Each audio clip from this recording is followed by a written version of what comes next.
ಓಂ ಶಂ ಶನೇಶ್ಚರಾಯ ನಮಃ. ನಮಸ್ಕಾರ ಸ್ನೇಹಿತರೆ, welcome to VRL astro and Ayur 369 YouTube channel. ಸೋಲನ್ನು ಸಂತೋಷವಾಗಿ ಸ್ವೀಕರಿಸಿ, ಸೋಲನ್ನು ನಿಭಾಯಿಸುವುದನ್ನು ಕಲಿಯಿರಿ. ಸೋಲು ಗೆಲುವಿನ ಮೊದಲ ಹೆಜ್ಜೆ ಎಂಬುದನ್ನು ಮರೆಯಬೇಡಿ. ಮಕರ ರಾಶಿಯವರ 2026ರ ವರ್ಷ ಭವಿಷ್ಯವನ್ನು ಈ ವಿಡಿಯೋದಲ್ಲಿ ತಿಳಿಸಿಕೊಡಲಿದ್ದೇನೆ.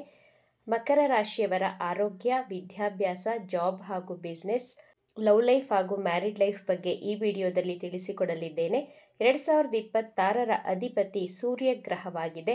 ಈ ವರ್ಷದ ಅಧಿಪತಿ ಸೂರ್ಯಗ್ರಹ ಗೋಚಾರದಲ್ಲಿ ಮಕರ ರಾಶಿಯವರ ದ್ವಿತೀಯ ಭಾವದಲ್ಲಿ ರಾಹುಗ್ರಹ ಹಾಗೂ ಮಂಗಳ ಗ್ರಹ, 6ನೇ ಭಾವದಲ್ಲಿ ಗುರುಗ್ರಹ, ಅಷ್ಟಮ ಭಾವದಲ್ಲಿ ಕೇತುಗ್ರಹ, ವ್ಯಯಭಾವದಲ್ಲಿ ಸೂರ್ಯ ಹಾಗೂ ಶುಕ್ರ ಬುಧ ಗ್ರಹಗಳು ಸ್ಥಿತವಾಗಿದೆ. 2026ನೇ ವರ್ಷವನ್ನು ಆಳುವ ಗ್ರಹ, ಗ್ರಹಗಳ ರಾಜ ಎಂದು ಕರೆಯಲ್ಪಡುವಂತಹ ಸೂರ್ಯಗ್ರಹ.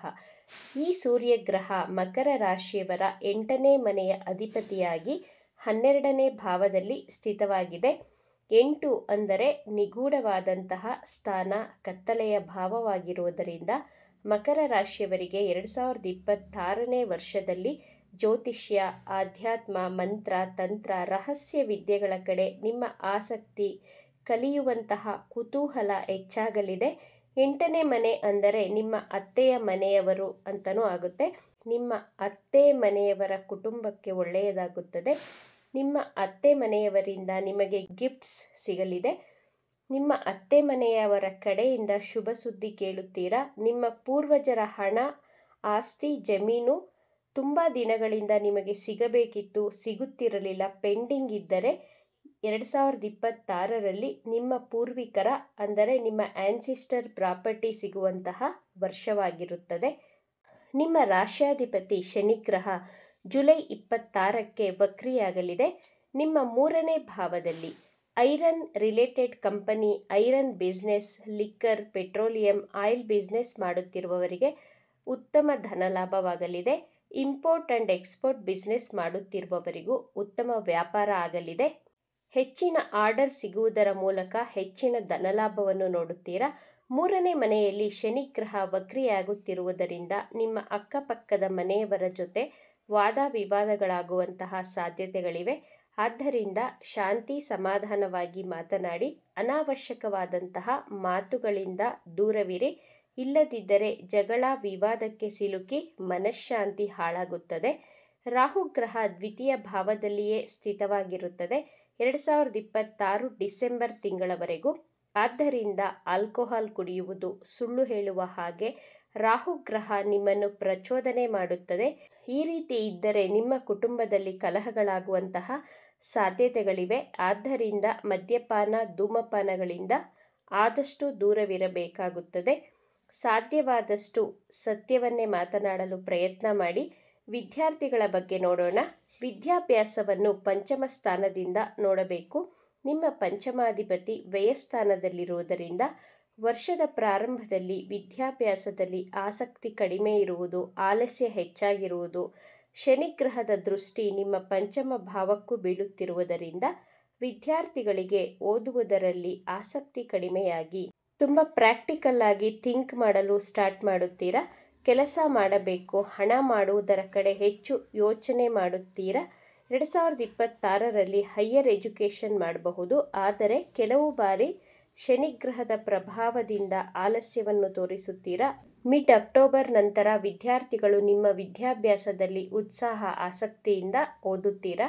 ಜುಲೈ 26ರಿಂದ ಅಕ್ಟೋಬರ್ ತಿಂಗಳವರೆಗೂ ಬಹಳ ಶ್ರದ್ಧೆಯಿಂದ ಕುಳಿತುಕೊಂಡು ಓದಬೇಕು. ಅಕ್ಟೋಬರ್ ನಂತರ ಟೈಮ್ ಚೆನ್ನಾಗಿದೆ. ಗೌರ್ನಮೆಂಟ್ ಎಕ್ಸಾಮ್ಸ್ ಬರೆಯುವವರಿಗೆ ಜನವರಿ 14ರ ನಂತರ good time. Government related exam ಬರೆಯುವವರಿಗೆ ಜಾಬ್ ಸಿಗುತ್ತದೆ. ಜುಲೈ ತಿಂಗಳ ಒಳಗೆ ಗೌರ್ನಮೆಂಟ್ ಜಾಬ್ ಸಿಗುವಂತಹ ಸಾಧ್ಯತೆಗಳಿವೆ. ಗೌರ್ನಮೆಂಟಿಂದ ಅನುಕೂಲವನ್ನು ಪಡೆಯಬಹುದು ಮಕರ ರಾಶಿಯವರು 2026ರಲ್ಲಿ.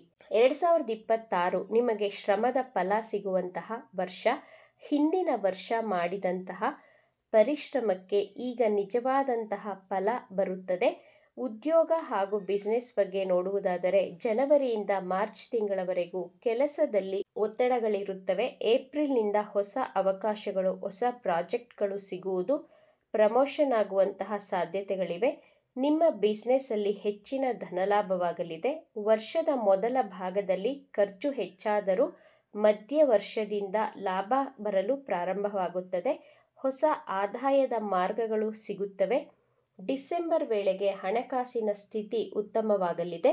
ನಿಮ್ಮ ಕುಟುಂಬದಲ್ಲಿ ಹಿರಿಯರ ಆರೋಗ್ಯಕ್ಕೆ ಹೆಚ್ಚು ಗಮನ ಕೊಡಿ. ಮೇ ತಿಂಗಳ ನಂತರ ನಿಮ್ಮ ಮನೆಯಲ್ಲಿ ಒಂದು ಶುಭ ಕಾರ್ಯ ಅಥವಾ ಹೊಸ ಮನೆ ಖರೀದಿ ಯೋಗವು ತೋರಿಸ್ತಾ ಇದೆ. 2026ರಲ್ಲಿ ಮಕರ ರಾಶಿಯವರಿಗೆ ತಾಳ್ಮೆ ಅತ್ಯಂತ ಅಗತ್ಯ. ಕೆಲಸದ ಸ್ಥಳದಲ್ಲಿ ವಾದ ವಿವಾದವನ್ನು ತಪ್ಪಿಸಿ ಶಾಂತವಾಗಿ ಕೆಲಸ ಮಾಡಿದರೆ ಶ್ರೇಷ್ಠವಾದಂತಹ ಫಲವನ್ನು ನೋಡಬಹುದು. Technical field, mechanical engineering, travelling related job ಮಾಡುತ್ತಿರುವವರಿಗೆ ಗುಡ್ ಟೈಮ್. IT, ಟೆಕ್ಕಲ್ಲಿ ಜಾಬ್ ಮಾಡುತ್ತಿರುವವರಿಗೆ ಗುಡ್ ಟೈಮ್.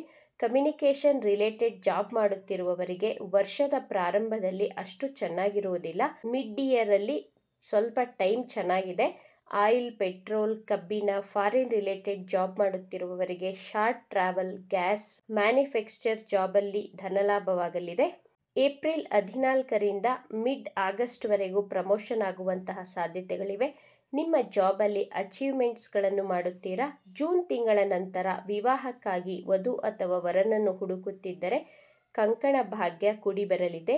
ಮೇ ತಿಂಗಳವರೆಗೂ ಡೈಜೆಷನ್, ಲಿವರ್ಗೆ ಸಂಬಂಧಿಸಿದಂತಹ ಆರೋಗ್ಯ ಸಮಸ್ಯೆಗಳಿರುವುದರಿಂದ ಆರೋಗ್ಯಕರ ಆಹಾರವನ್ನು ಸೇವಿಸಿ. ಡಯಾಬಿಟಿಕ್ ಹೆಲ್ತ್ ಪ್ರಾಬ್ಲಮ್ಸ್ ಇರುವವರು ಸ್ವೀಟ್ಸ್ ಬಳಕೆಯನ್ನು ಕಡಿಮೆ ಮಾಡಿ ವ್ಯಾಯಾಮ, ಯೋಗ, ಪ್ರಾಣಾಯಾಮ ಮಾಡಿ ಜೂನ್ ತಿಂಗಳಿಂದ ನಿಮ್ಮ ಆರೋಗ್ಯದಲ್ಲಿ ಚೇತರಿಕೆಯನ್ನು ಕಾಣುತ್ತೀರಾ. ನಿಮ್ಮ ಜಾಬ್ ಹಾಗೂ ಬಿಸ್ನೆಸ್ಸಲ್ಲಿ ಹೆಚ್ಚಿನ ಲಾಭ ಗಳಿಸಲು ಶನಿ ಗ್ರಹದ ಬೀಜ ಮಂತ್ರವನ್ನು ಪಠಿಸಿ. ಮಂತ್ರ ಹೀಗಿದೆ: ಓಂ ಪ್ರಾಂ ಪ್ರೀಂ ಪ್ರೌಂ ಸಹ ಶನೈಶ್ಚರಾಯ ನಮಃ. ಈ ಬೀಜ ಮಂತ್ರವನ್ನು ಪ್ರತಿನಿತ್ಯ ಸಂಜೆ 21 ಬಾರಿ ಪಠಿಸಿ. ಶನಿವಾರದ ದಿನ ಅರಳಿ ವೃಕ್ಷದ ಬಳಿ 2 ಎಳ್ಳೆಣ್ಣೆ ದೀಪವನ್ನು ಹಚ್ಚಿ. ಪ್ರತಿ ಮಂಗಳವಾರ ಹಾಗೂ ಶನಿವಾರ ಹನುಮಾನ್ ಚಾಲೀಸವನ್ನು ತಪ್ಪದೆ ಪಠಿಸಿ. ಎಲ್ಲವೂ ಶುಭವಾಗುತ್ತದೆ. ಈ ವಿಚಾರಗಳು ನಿಮಗೆ ಇಷ್ಟ ಆಗಿದ್ದರೆ ನಮ್ಮ ಚಾನಲನ್ನು ತಪ್ಪದೆ ಸಬ್ಸ್ಕ್ರೈಬ್ ಮಾಡಿಕೊಳ್ಳಿ. ಈ ವಿಡಿಯೋಗೆ ಒಂದು ಲೈಕ್ ಕೊಡೋದನ್ನು ಮರಿಬೇಡಿ. ಈ ವಿಡಿಯೋವನ್ನು ನಿಮ್ಮ ಫ್ರೆಂಡ್ಸ್ ಆ್ಯಂಡ್ ಫ್ಯಾಮಿಲಿ ಗ್ರೂಪಲ್ಲಿ ಹೆಚ್ಚು ಶೇರ್ ಮಾಡಿ. ನಿಮ್ಮ ಅಭಿಪ್ರಾಯಗಳನ್ನು ತಪ್ಪದೆ ಕಮೆಂಟ್ ಮಾಡಿ. Thank you friends.